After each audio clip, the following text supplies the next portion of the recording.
get to the news.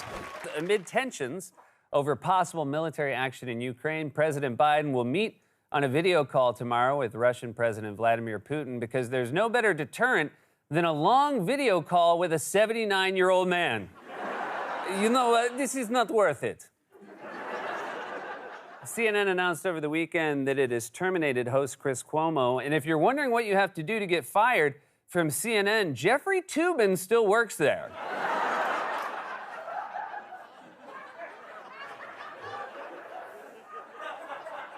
And if you don't know it, don't Google it. The Biden administration announced today that the U.S. will stage a diplomatic boycott of the 2022 Beijing Olympics. And in retaliation, China announced that the iPhone 14 is going to look like this.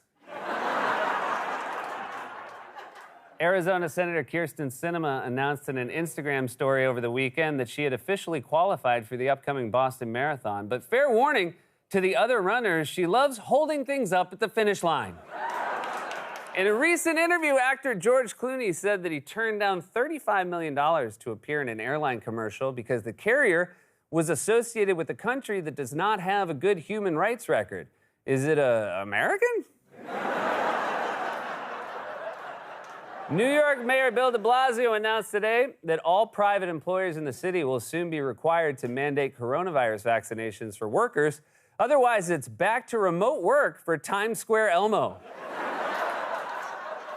I don't think Times Square Elmo has a plant in his office. I don't think that's real, Shoemaker.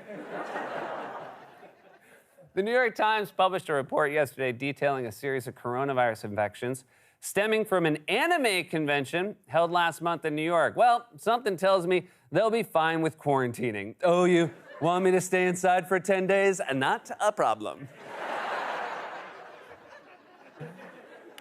According to the latest numbers, the average cost per day for a rental car during the holiday season is up by 75% compared to 2019. Even worse, they consider this a Chevy Malibu or similar.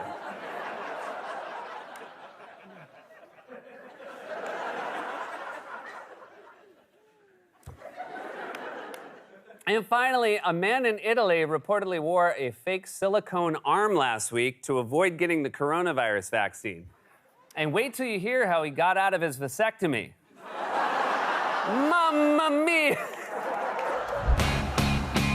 President Biden held a virtual meeting today with Russian President Vladimir Putin, though it was weird that they decided to do it in the metaverse.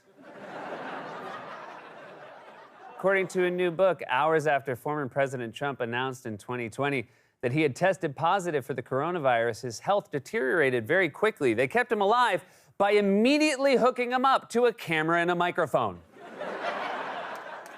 Senate Majority Leader, that's my oxygen. Senate Majority Leader Chuck Schumer yesterday reiterated his goal for Democrats to pass the Build Back Better spending bill by Christmas. The same night, Joe Manchin will be visited by three spirits. New York Governor Kathy Hochul announced yesterday that there are a total of 12 confirmed cases of the Omicron variant of the coronavirus across the state. That story again, there are 12,000 cases of the Omicron variant in New York State. We got 12. We're sure that's it. The 5th annual gingerbread replica of the Capitol made its debut yesterday, but sadly, it's just been breached.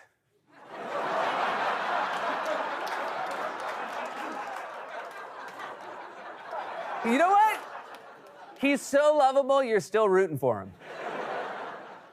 During a new interview, billionaire Elon Musk said that his Neuralink company hopes to start implanting brain chips in humans sometimes next year. Kind of intriguing, but I don't think I'd get the first one. I mean, you remember the iPhone 1? Exactly, you know?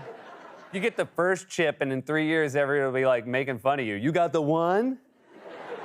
Can you even watch TikToks with that? Today was Maine Senator Susan Collins' 69th birthday, though she's confident that she will remain 68.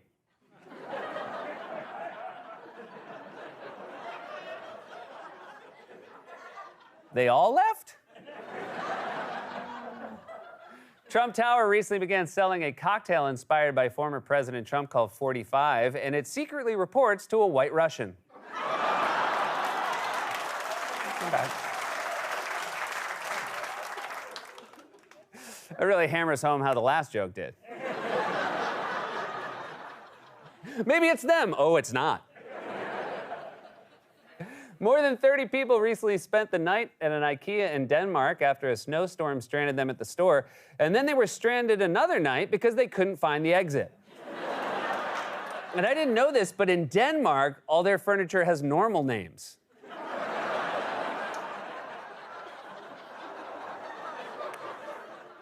It was announced today that investment manager Peter Lynch will donate more than $20 million worth of art to his alma mater, Boston College's Art Museum. Lynch hopes the donation will help Bostonians learn to correctly pronounce the word art. No, that's art. That's art, bro. And finally, Instagram today launched a so-called take a break tool, a break from Instagram, or as it's otherwise called, Twitter. The White House is reportedly lobbying news organizations to give President Biden more favorable press coverage, or as CNN reported it, desperate Biden begs for compliments. Ahead of President Biden's first ever summit of global democracies this week, Chinese officials questioned how a country like the U.S. could lecture other nations given its polarized domestic politics and botched coronavirus response. Man, it sucks when someone you don't like makes a good point. It's like OJ telling kids to get vaccinated. He's not wrong, you just don't love agreeing with him. Listen to Juice, kids. No, not that part. During his trip today to Kansas City, Missouri, President Biden unveiled new branding for his Build Back Better plan. Cool. Maybe you can change the name so it doesn't sound like a chiropractor's office in a strip mall. During a recent panel discussion, West Virginia Senator Joe Manchin referred to Democrats using the third person they. Even worse, he referred to coal lobbyists as we. That's right, Democratic Senator Joe Manchin referred to Democrats using the third person they. Not cool, but I do the same thing with my family when I'm home for the holidays. They want to go to Applebee's again. A boater in Florida recently discovered a package in the ocean that was filled with $1 million worth of cocaine. Damn, no wonder he's always in such a good mood. I mean, come on. You don't have the idea to live in a pineapple without doing some coke first. Tampa Bay Buccaneers quarterback Tom Brady announced plans this week for a new collection of NFTs that will include a stopwatch, cleats, the jersey he wore at the NFL Combine, and even his very first helmet. And finally, the makers of Oreos have announced a partnership with the wine brand Barefoot to offer an Oreo Thins Red Blend wine, which complements the chocolate and cream of the cookies. So if you're craving Oreos and red wine, don't worry, you're gonna get through this breakup.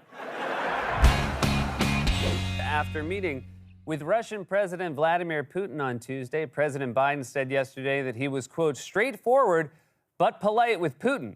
And Putin was as warm as ever. Whoa! During a radio interview yesterday, former President Trump referred to President Biden's Build Back Better plan as, quote, build back worse, in case you were wondering what he's been working on these past 11 months. Build back better, build. Oh, but I think I got it. Mel! Mel!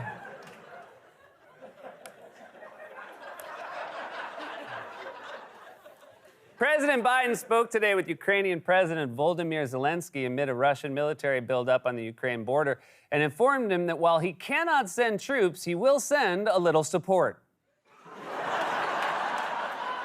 In his new book, ex-White House Chief of Staff Mark Meadows writes that former President Trump was mortified after the Capitol attack and worried about his media coverage. Was he mortified? Donald Trump. That guy can't be embarrassed. He wasn't embarrassed after this or after this. Or even after this. This is the same guy who thought Tim Cook's name was Tim Apple Because he worked for Apple. If you don't step down after that, you're just not someone who gets embarrassed. Actually, you know what? I haven't seen that in a minute. Can we throw it up? I mean, you've really put a big investment in our country. We appreciate it very much, Tim Apple.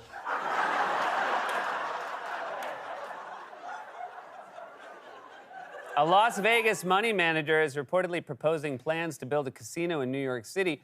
Or if you really want to gamble in New York City, touch a subway pole. The head of Instagram testified yesterday before Congress, but only after an hour of explaining what it was to Chuck Grassley. Do you have to have one of them cordless phones for it? The makers of Miller Lite recently began offering drinkable Christmas ornaments. Oh, they're drinkable? What's inside them? Heineken?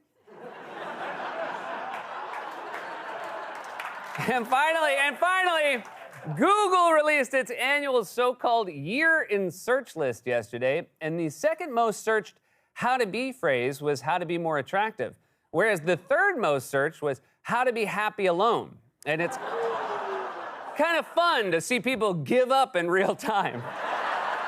And the how to be more attractive, a lot of steps. That was a monologue, everybody. Oh, man, oh, man.